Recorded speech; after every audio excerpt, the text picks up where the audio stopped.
закрыться. Усім прывітанне, гэта жывы эфір Еўрарадыё, Маша Калеснікава пры мікрафоне. 4 сакавіка у культурным хабе ОК-16 адбудзецца прэм'ерны паказ інтэрнэт-ТВ-серыяла «Формула чалавечнасці». Зараз мы даведаемся пра тое, што гэта за такі серыял, дакументальны серыял. Леонид Калетення, прадзюсар гэтага серыяла, зараз у нас у гасцях. Прывітанне. Прывітанне. Слухай, я паглядзела, што гэта нейкая такая сур'ёзная праца, яна даволі цікава выглядае, то бок гэта не той самы фільм, як мы уяўляем сабе, правильно? Вось, там шмат акцёраў задзейнічана, і гэта гісторыі, якія былі насамрэч, рэальныя гісторыі, вось гісторыі пра тое, як важна незалежна ад абставін застацца чалавекам. Так, такое пытанне ў чым? Пытанне ў тым, што раскажы, адкуль узялася ідэя і што за серыял? Ідэю мы выпрацоўвалі даўно. Я, можа, кагосьці пакрыўджу, но мне не спадабаецца то, як падаецца другая сусветная вайна ў Беларусі. Яна выглядае так неяк жылі-былі, усё было добра, прыйшлі немцы, всех убілі. Бо насамрэч значна складаней сітуацыя была. Жыхары заходняй Беларусі, для іх вайна пачалася ў 39-м. Для тых, хто быў хто быў камуністам, гэта была адна вайна, хто не быў камуністам, гэта была іншая вайна. Для тых, хто не быў ні аднім, ні другім, а кімсьці трэцім, была нейкая трэцяя вайна. Вайна для габрэяў была нейкая чацвёртая і так далей, і гэтак далей. Гэта вельмі складаная сітуацыя, вельмі трагічная, і мы давно хацелі неяк паспрабаваць пачынаць ёй расказаць па-іншаму. І пакуль што няма такіх істочнікаў ресурсаў, каб нас спансавалі, і мы знайшлі МОО «Взаимопонимание», Международное общественное объединение «Взаимопонимание», які працуюць на Беларусі яны робяць праграму «Место сустрэчы дыялог», якая дапамагае былым ахвярам другой сусветнай. І яны, акрамя дапамогі такой матэрыяльнай, яны робяць таксама культурныя праекты. І вось мы выйгралі конкурс, у якім быў такой тэлесерыял, які павінен троху падштурхнуць у іншы бок разгляд гісторыі другой сусветнай. Больш гуманітарны, больш своечасовай і, можа, больш адпавядаючы той сітуацыі, у якой мы зараз жывем. Советская — это, конечно, тоже правда, но это не вся правда. Мы хотели бы сказать всю правду. И вот эти 12 историй, я уже перейду на российскую мову, бо моя беларуская... Але ўсё адно ўжо стала значна лепш. Да, раней меня хапала на 3 хвіліны, зараз уже на 7 хвілін. Можа, яшчэ годзік, і я буду уже размаўляць як чалавек. Вот. Задумка попробовать эту тему сдвинуть с уже устоявшихся, набивших оскомину клише в какую-то другую. При этом я понимаю, во-первых, насколько это чувствительная тема. Все-таки жизнь людей — это очень чувствительно. Здесь нужно не передозировать, не переборщить. С другой стороны, я понимаю, что в художественном плане переосмысление темы — это очень сложная штука. Допустим, если я ее считаю, что переосмыслил, это нужно заставить переосмыслить и режиссера, и актеров. Это вообще объем работ большой. Поэтому мы взяли за сериал, который не предполагал больших съемок, но предполагал работу с материалом. И мы разбили работы на следующие этапы. Прежде всего, нашли истории, которые малоизвестны. Во-вторых... Гэта вы просто камунікавалі з носьбітамі, так, гэтых гісторый, ці недзе іх прачыталі, ці Это огромная проблема. Дело в том, что люди, которые непосредственно были участниками событий, они могут рассказывать либо только то, что они привыкли рассказывать, а привыкли они рассказывать по советским клише: жили-были счастливы, пришли немцы, разбомбили. Либо то, что им позволялось рассказывать. До сих пор люди, которые были участниками этих событий, они боятся об этом рассказывать. Мы на это натолкнулись во всей своей красе. То есть потихонечку внучке, какому-то там племяннику, они тихонечко что-то расскажут, на камеру они отказываются напрочь это все говорить. До сих пор людям уже по 80 лет, они боятся об этом рассказывать. И выясняется, что, ну, как бы не выясняется, а мы хотели показать вот взгляд на войну не с точки зрения героизма, там, стрельбы, каких-то таких голливудских, а какой-то экзистенции переживания вот этой трагедии, где все убивают всех, где нет хороших. Человек с оружием убивает. Его задача такая. Либо выживать, либо выполнять задание. И вот когда посреди вот этого сплошного убийства, крови, болезней, голода появляются люди, которые не выполняют задачу, они могут убить, но не убивают, могут нанести какой-то ущерб, но не наносят его. Вот мы эти истории отбирали, и у нас появилась комплект из 12 историй. Было очень сложно. Мы рассчитывали весь материал собрать за 2 месяца. В реальности мы его собирали 8 месяцев. Это с учетом, что у нас уже все было готово. У нас были договоренности с исторической мастерской, с музеями, где уже были базы данных. Но выяснилось, что когда истории, вот, нарративы свидетелей стали перерабатываться в сценарий, там нет сценария, там клише остается. Просто в это клише втиснута личная история. Нам нужно было отодвинуть и заново перевытащить из людей вот эти истории. Это был достаточно такой непростой процесс. Я говорю, он длился 8 месяцев. Второй момент. Мы сначала хотели снимать, чтобы истории рассказывали сами участники. Половина отказалась, я так понимаю, по причинам психологического характера. Если ты рассказываешь на микрофон в студии, ты заново переживаешь, они не захотели ретравматизироваться. Половина, наверное, просто побоялись микрофона и студии. Поэтому было принято решение, по которому мы привлекли актеров, которые смогли рассказать истории в формате. Вот, может, кто-то видел, когда они устраивают читки пьес и так далее. И вот здесь мы взяли привычный для актеров формат, но положили непривычный текст. Здесь сильно мучиться не пришлось. К счастью, актеры, которых мы подобрали, они просто блистательно, на мой взгляд, справились с задачей. И сейчас у нас есть 12 историй, очень-очень разных. Там есть и истории ромов, и истории евреев, и истории немецких солдат, и русских, и разных, и польских. То есть мы хотели показать вот как минимум 12 точек зрения на войну. И ни одной советской, и ни одной, как правильно сказать, такой классической какой-то вот уже, такой вот привычной нам. Когда мы делали фокус-группу, привели фокус-группу, это были учителя средней школы, мне они показались, как будто они сами свои навернулись после своих классов. Мы говорим, вот мы принесли вам новый материал про войну. Они говорят, да ладно. Вот это будет вас там корежить, колбасить. Да ладно, мы что, историю не знаем. Я говорю, вот это не советская история. Да ладно, мы сами краеведы. Посмотрели первую историю. Да ладно, мы это все знаем. Посмотрели вторую. Ой, давайте-ка третью. Посмотрели третью. Вот вы как, оказывается. То есть этот сериал, тут одна история из него, она не смотрится. Его нужно брать сразу пачками, 3, 4, 5, 6 историй, и тогда начнется создаваться вот такой калейдоскопический срез эпохи через личные истории. Мы хотели также еще рецензию заказать на этот сериал, но пока не получилось. Наш рецензент один сказал, что это вы сделали попытку рассказать историю войны через малые нарративы. У нас есть большие, там, национальный, там, еще какой-то этнический нарратив, а здесь через малые нарративы. И, говорит, война в этот момент видна по-другому. И, как он сказал, как попытка зачетная, как будет успех, зависит от маркетинга. Вот. И мы 4 марта совместно с ОК-16 делаем премьеру, на которой будет вся съемочная группа, будут участники съемок, непосредственно свидетели войны.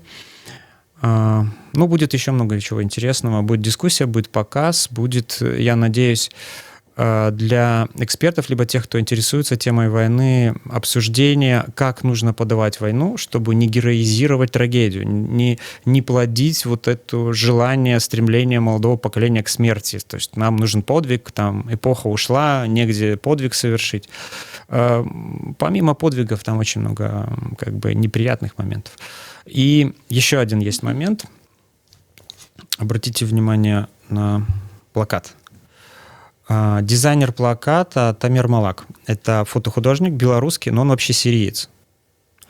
И почему он у нас на обложке? Потому что, мы знакомы давно, как-то мы делали его выставку, и он сказал, что когда он посмотрел эти истории, он говорит, это истории про Сирию в том числе. Там не чувствуется, что где-то там немцы, а где-то там ИГИЛ. Вот этой разницы нет. Истории переживания людей, находящихся внутри конфликта вооруженного, они одинаковые. И мы сейчас имеем предложение, пока его рассматриваем, про попытку копродакшена, продолжения этого сериала уже с использованием историй мировых. То есть сирийских, украинских, польских, литовских, еще каких-то. Пока это все на уровне... Мы решили так, мы сделаем премьеру, мы займемся потом расширением. Потому что, по его мнению, и уже есть приглашенный режиссер из Сирии, нам удалось, минута похвастаться, рекламы, нам удалось зацепить вот эту вот основную часть, что такое участие в войне вообще в принципе. В 19 веке, в 20-м, в 21-м. Вот это вот зерно вот этой трагедии. И почему и откликаются люди, не участвовавшие во Второй мировой, и говорят, мы хотим дальше продолжать этот проект.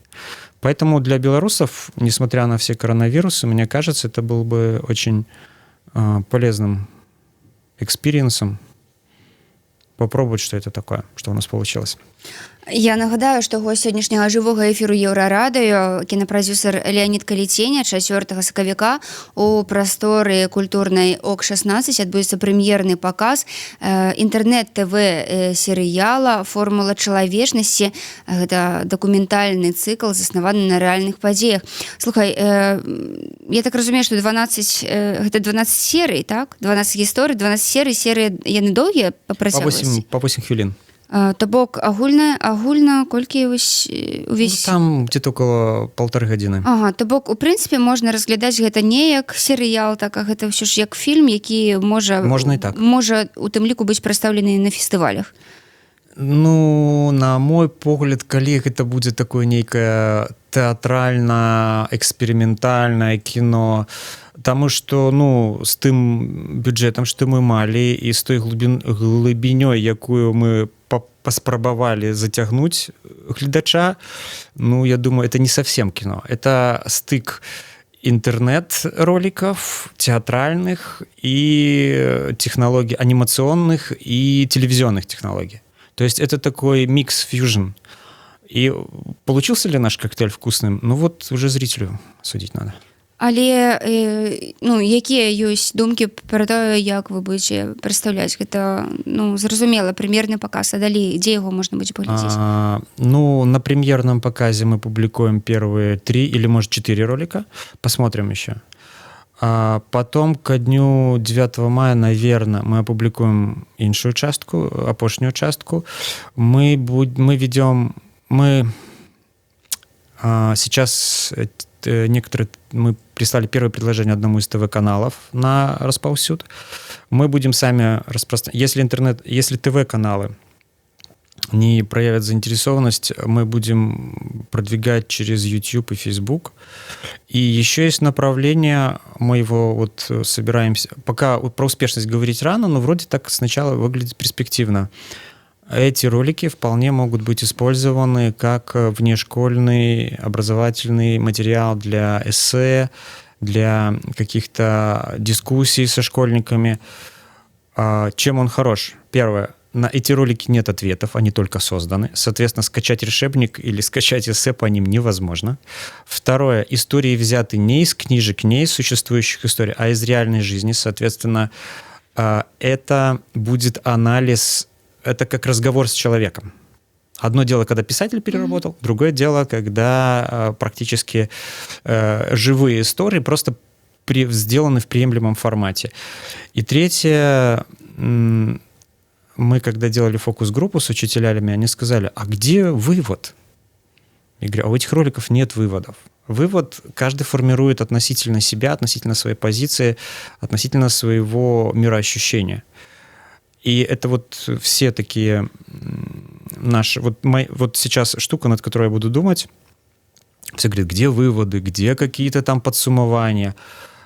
А мне например, этот вопрос странный. А что, обязательно должен быть вывод с правильным ответом? Особенно в ситуации, когда шаг влево, шаг вправо ты погибаешь, или люди нарушают все законы для того, чтобы сделать как надо, но не обязательно остаться в живых. И что здесь существует какой-то правильный ответ. Это каждый человек решает для себя, как ему поступить. И вот этот наш сериал, он задает попытку рассмотрения войны, конфликтов, всяких кризисных ситуаций именно с точки зрения самоопределения человека в этой кризисной ситуации. Как жертвы, либо как не жертвы. Как создающего насилие, либо как не создающего насилия, пресекающего насилие.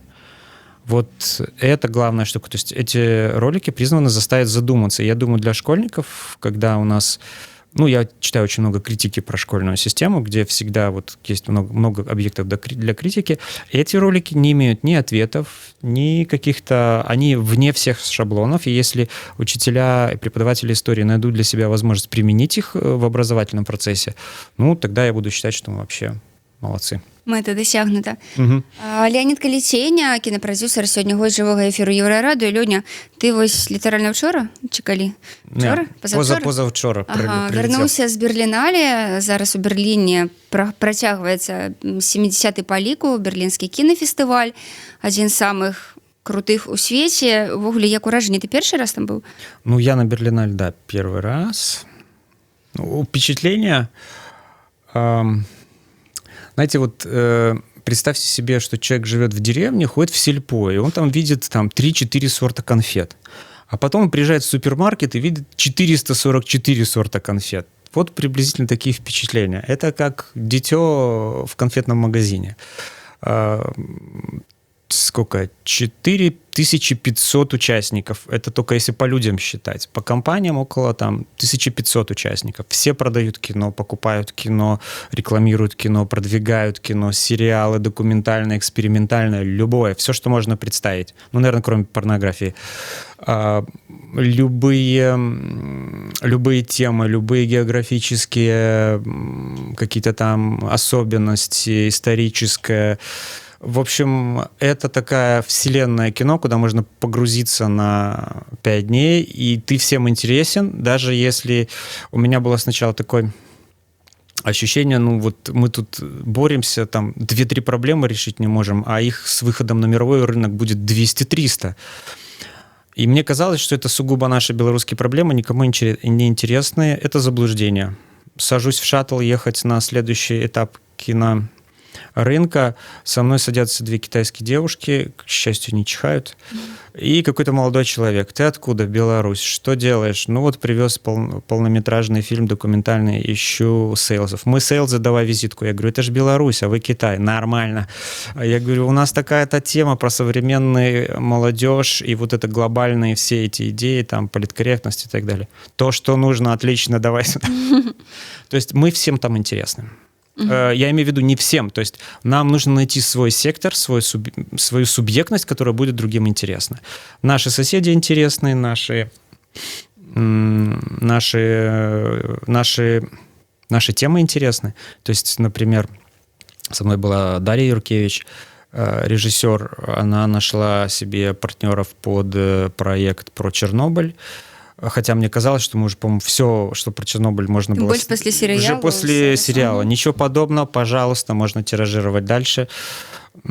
Все отлично. Это вот место, где можно сделать... Где, во-первых, приобретаешь такое натхнение, таких же сумасшедших, как ты, там еще 4000 человек.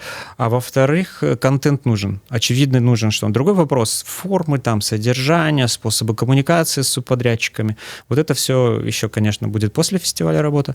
У меня состоялось 20 переговоров. У Константина Воробья, мастерская социальное кино. Судя по его беготне, наверное, 50. То есть мы обрели новые контакты и, наверное, будут новые проекты. То есть Берлинале — это фантастическая вещь, пропускать которую нельзя. Слухай, сёлета было прыемна, канешне, бачыць, што так шмат беларусаў посцяць там свае селфі з Берлінале, і я, дарэчы, здаецца, бачыла і чалавека, які кіруе зараз Беларусьфільмам, Спадар Карачэўскі таксама там быў, але пры гэтым вось Андрэй Курэйчык зрабіў такі пост правакацыйны пра тое, што землякі — гэта ганьба, маўляў, Мінкульт траціць такія вялікія грошы на на развіццё кінаіндустрыі ў Беларусі, але вось ніякім чынам галоўныя будучыя блокбастары Беларусьфільма, я маю на ўвазе Купала, не прадстаўлены. Там што ты можаш сказаць Курэйчыку і ўвогуле як пракаментаваць гэтую сітуацыю? Ну, Курейчик озвучил то, что не озвучили мы в своих постингах, потому что действительно,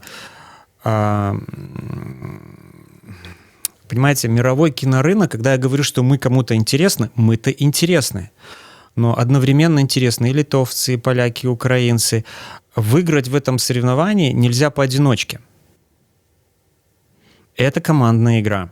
И неважно, государственные, негосударственные, там какие-то креативные, либо классические формы, документальное кино, игровое, анимационное, неважно.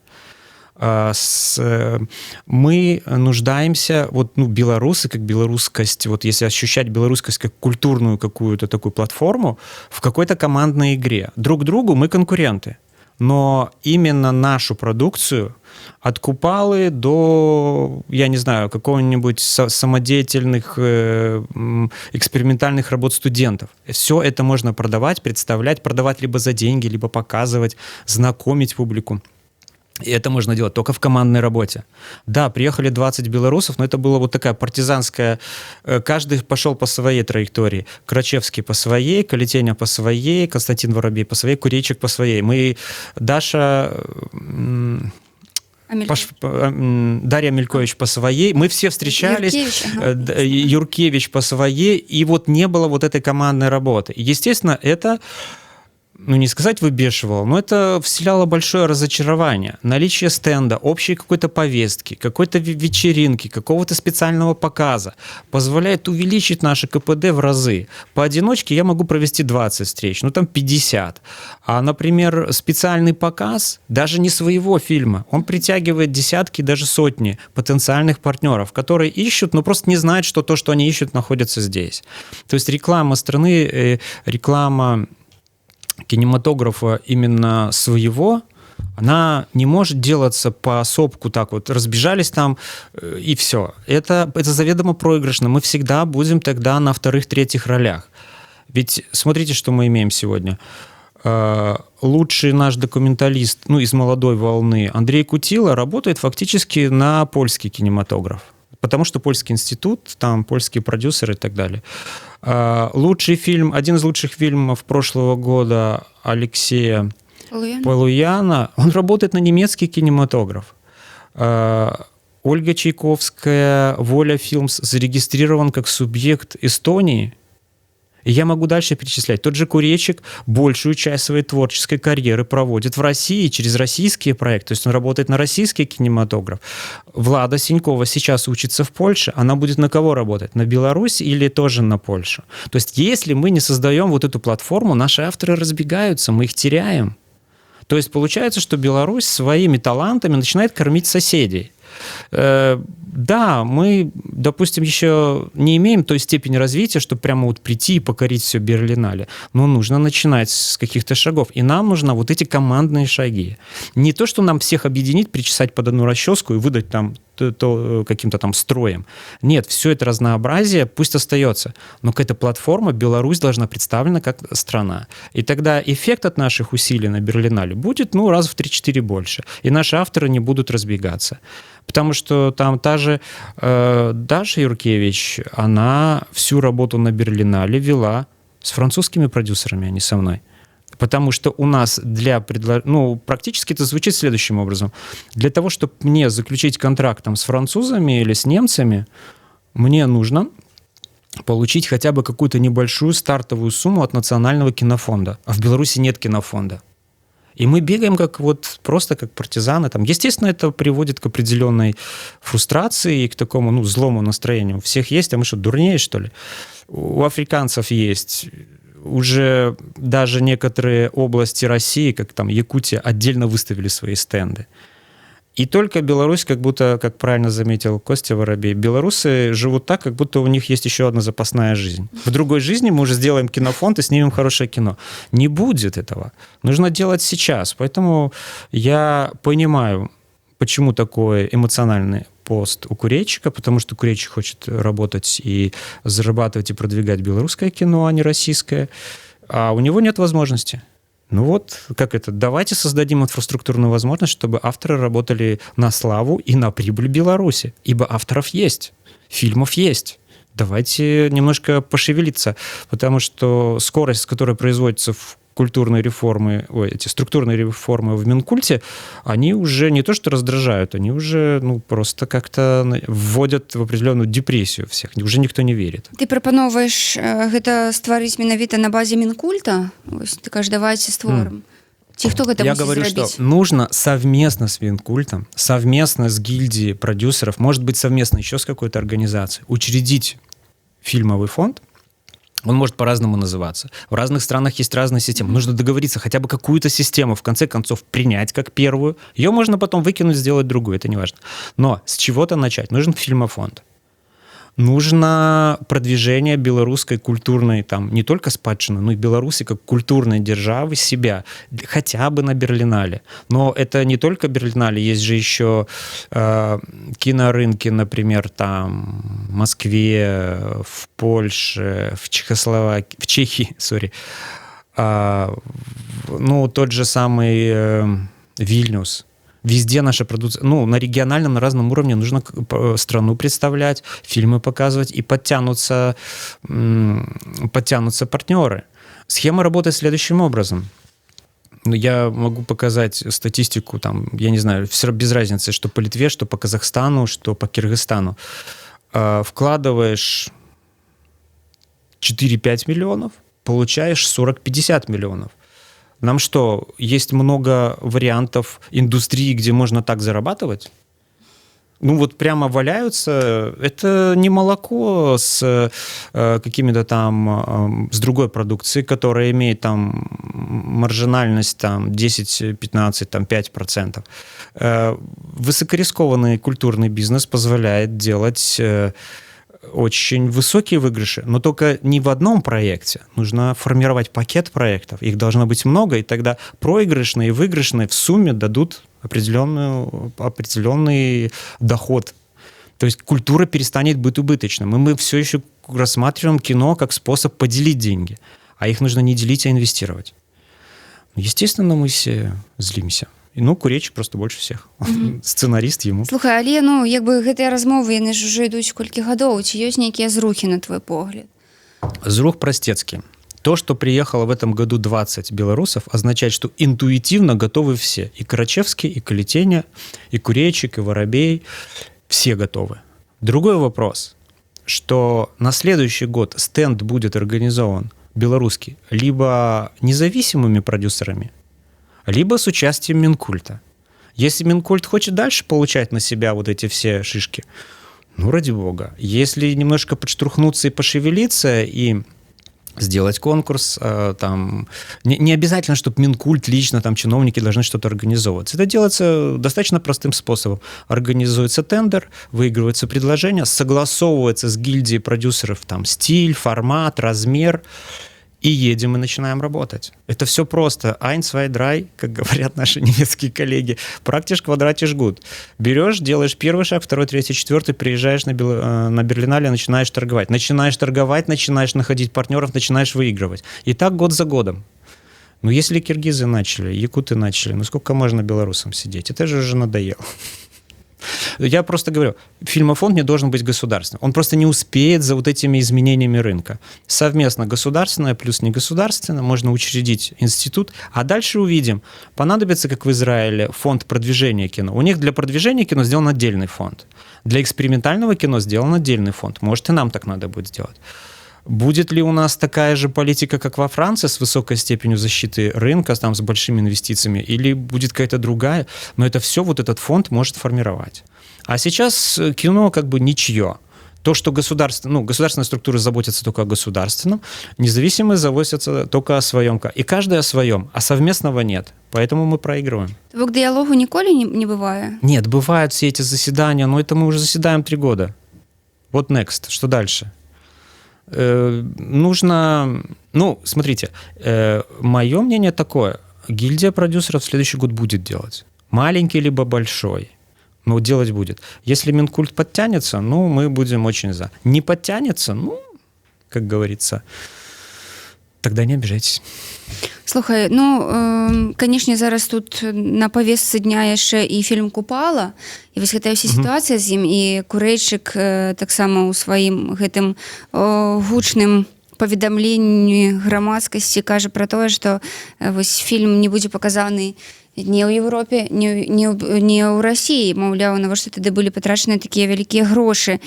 Ці ўсё ж сапраўды так усё сур'ёзна, і гэты фільм пабачыць толькі беларусы? Я еще раз, меня не хватает информации про то, что творится с фильмом, потому что нам обещали действительно его показать в декабре. Насколько я знаю, какие-то показы были. Теперь я понимаю, пока я был там в Берлине, там Тарас Тарналицкий, Филимонов написали, что они яны паглядзелі фільмы, і яны вроде сказали, бы хорошие что отзывы. Добрыя водгукі, так. Вот. Але тое, што фільм будзе толькі ўвосень паказаны. Это все правильно. Потому что если, например, существуют договоренности с селс-агентами либо с фестивалями, то он сначала должен быть показан на фестивалях. И это я могу понять. Но я хочу понимать, например, фестивальную стратегию, как бы так мягко сказать. Фильм снят за какие деньги? За белорусских этих податкоплательщиков. Точно, за наши. То есть даже когда я плачу ФСЗН, оно вроде должно идти в фонд, но тем не менее. Но хорошо, не ФСЗН, на НДС какой-нибудь. Это в том числе наши деньги. Ну распишите нам, откройте информацию, и тогда не будет эксцентрических высказываний. Я понимаю, почему он будет показан осенью. Но только он должен быть показан осенью. А когда обещают в декабре, не показывают в январе, естественно, к концу февраля ситуация назревает настолько, что кто-то выскакивает и говорит: да, Коля, не доводите ситуацию до такого. Нанимайте пиар-агентство, которое будет конкретно вести фильм. Точно так же, там, я не знаю, французский. Я был на Берлинале я участвовал там в мастер-классе продюсера, там были продюсеры от фильма «Дюнкерк». Угу. Разработка, съемки и постпродакшн фильма заняли 6 лет. И они 6 лет вели пиар фильма, почему, что следующее, там и так далее. 6 лет. Поэтому для Купалы плюс-минус год это нормально. Займитесь пиаром, наймите пиар-агентство. Денег нету, включайте в ко-продакшн, либо в потом распределение пирога какую-нибудь компанию рекламную, пусть она занимается. Без этого нельзя. Как видите, налогоплательщики возмущены. Помимо коронавируса у нас новый скандал. Это нужно делать. Почему я и говорю, государственные предприятия, государственные структуры не в силах маневрировать со скоростью рынка, потому что у них бюрократическая структура. Возможно маневрировать либо некоммерческие, либо коммерческие структуры. Нужно создавать конгломераты государственных и коммерческих, либо некоммерческих. Заключаем договор, за это отвечает Беларусьфильм, за пиар-рекламу отвечает какое-нибудь пиар-агентство. Пускай там какой-нибудь там «Белый квадрат», например. Сделал «Белый квадрат» плохо, получил на орехи. Сделал хорошо, получил приз. Нужно это все начинать делать. И я думаю, возможно, с Купала это первый блин комом, но со следующего года уже каждый фильм должен иметь четкий, какой-то пошаговый список. И если там что-то задерживается, нам должны сказать: задержится по причине через 2 месяца решим. И это как с «Дюнкерком». Долго-долго они там все рассказывали, а после всех рассказов, как им было тяжело делать проект на $150 миллионов стоимости. А когда спрашивают: стоит 6 лет жизни вырвать на $150 миллионов? Продюсер говорит: так мы прибыли получили 500 миллионов. Все нормально. Это такая работа. Ее нужно работать. Так и с фильмами. Нужно быть профессионалами, работать. Возмущение Курэйчыка насчет непрофессионализма вполне законное. Дякую вялікі, Лёня. Все ж так, все оптимистично дастаткова гучыць. Это я оптимистично. С другой стороны, оно, наверное, так не выглядит. Не ведаю, але ў любым выпадку все адно прыемна, што все ж нейкія такія зрухі, нейкі рух сам па сабе такі бурлівы, ён ёсць у беларускім кіно, і за апошні год все ж мы паглядзелі столькі класных беларускіх фільмаў. А еще 3 года назад никто не верил. Так, але я памятаю твои таксама гэтыя прагнозы все такія, што ўсё адно это все рано ці позна адбудзецца. Я просто уже бачу, сколькі новых імёнаў, як пайшлі далей аўтары, якія былі новымі 3 года таму. Гэта хваля расце. І ее уже не заткнуць ні пальцем, ні лапатай. Трэба супрацоўнічаць з гэтай хваляй. Класна. Так што глядзіце беларускае кіно. Леонид Каліценя, кінапрадзюсар беларускі, сёння анансаваў выхад новага фільма, серыяла «Форма чалавечнасці» 4 сакавіка о 16:19:00. Да, прыходзьце ўсе, будзе цікава.